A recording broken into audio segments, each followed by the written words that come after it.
Bastien a 6 ans, point à peine repérable dans le vert d'une prairie en pente douce, à Bongue, Corrèze. Les pieds dans le ruisseau, il malmène la peau de son ventre, comme s'il voulait en tester la solidité, en offrir le contenu au ciel indifférent. Bastien, scandalisé de cette indifférence, et farouche, muet, buté, oppose aux railleries de ses frères, se vengeant à son tour une indifférence céleste. Bastien amaille à partir avec le ciel, à 6 ans, il le sait. Ce n'est pas une mince affaire, mais ça ne lui fait pas peur. Rien ne lui fait peur, ce qu'il a sous les yeux, au-dessus de la tête, sous les pieds. Un pays trop grand pour les morts qu'il porte, trop vieux pour les vivants, misérable et splendide. Il ne se laissera pas gagner, puis perdre par la rêverie.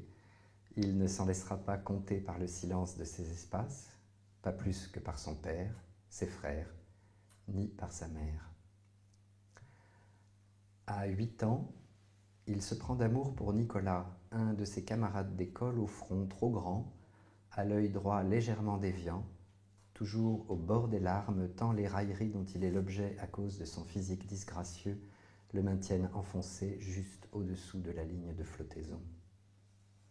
De rage, d'amour et de compassion, par solidarité, Bastien la nuit pleure, pensant à venger Nicolas de ses affronts abjects. Là naît son mépris pour les petites bassesses grégaires qui font l'ordinaire humain et nous conduisent de temps à autre à l'abîme, mépris dont la croissance ne cessera plus. Naturellement, il ne confie cet amour à personne, pas même à Nicolas. Il le laisse macérer, lui ouvrir le ventre et lui retourner les entrailles, et quand il n'en pleure pas, il s'en mord les poings qu'il tient serrés, de peur de perdre quoi.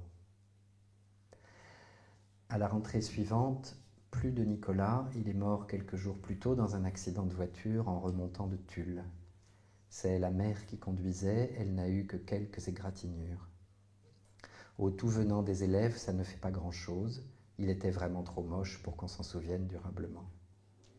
Bastien, lui, est anéanti. Il songe à prendre le deuil, mais renonce, lui qui n'a pourtant peur de rien, à l'idée de devoir affronter les questions des autres, tous les autres.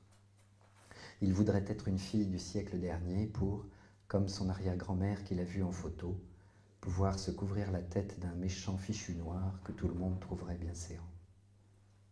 Alors il découpe grossièrement dans un vieux rouleau de tissu noir un carré de la taille d'un mouchoir qu'il noue autour de son bras et porte sous ses vêtements, jour et nuit. Ce qu'il y a en lui est trop grand et le monde trop petit.